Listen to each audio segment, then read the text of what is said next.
Hey guys, how's it going? Today I'm going to talk a little bit about hand care. Yeah, something that we all are usually discussing in the gym.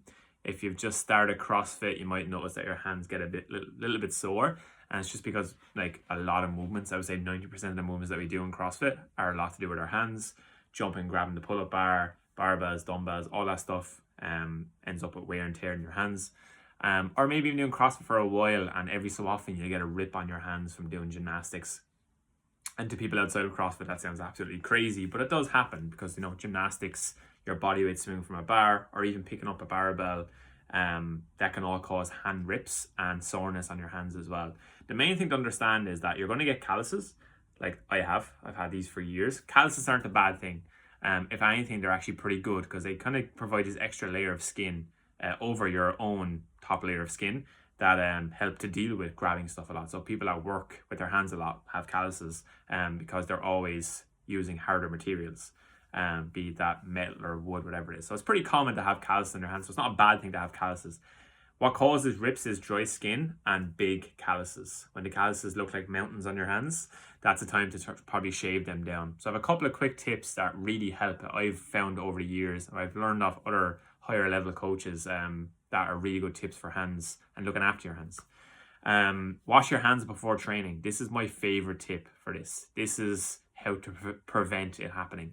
When you come into training, go to the sink or do it before you show up. Hot soapy water, scrub your hands for a good 30 seconds. That makes your hands more elastic and less dry. And when you go to jump up on a pull-up bar, wearing grips or not, or hook grip in a bar, your hands are more elastic, less likely to rip because they're not dry.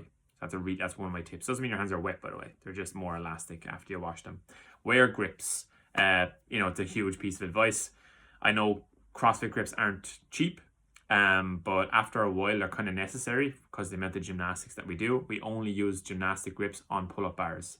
Try to avoid the gloves, fingerless gloves. They really don't do much. They might actually be doing the opposite of what you think they're doing. They might actually making your grip strength a bit weaker because we're not relying on our grip at all, which doesn't make our grip strength stronger and definitely doesn't stop rips anyway. So the grips that people wear or the fingerless things they wear on their hands don't really do much. Gymnastic grips are the best way to go, and the best ones I found are frog grips. I've used every type of grip over the years. Frog grips are the best ones probably ever made in CrossFit to this point anyway. Don't push through a tear. If you know you're about to tear your hands, you'll know because if you've never done 100 toes to bar or 100 kipping, whatever, and you've done too many of them and your grip is weakening, a rip happens on a bar when the bar stays in one place, but your hand moves around it too much because you're sweating. So it's naturally going to happen. Grips make that stop, essentially, to stop your hand moving. So then when you're doing toes to bar with grip on, there's less movement. It's just the wrist that moves and the arm, whereas if you had no grips on, this would happen. I hope that makes sense. So movement's what causes them. So we want to avoid that happening. Live to fight another day, essentially. If you do rip your hands, there's not much you can do immediately, but you can put some Vaseline or coconut oil. There's loads of products out there that help your skin heal fast. Skin does heal fast naturally, but it is a wound, so you got to treat it like a wound. You got to keep it clean. Vaseline is the best one I've found. If you want to go for coconut oil, it gets a bit messy, especially in hot weather, but Vaseline is probably the best one, as it is for everything, for helping your hands heal up a bit quicker. I hope that helps, guys. Just some prevention tips in there, and when it does happen, then how they actually get better.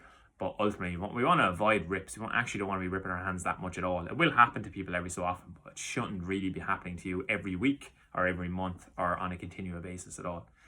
Thanks, guys.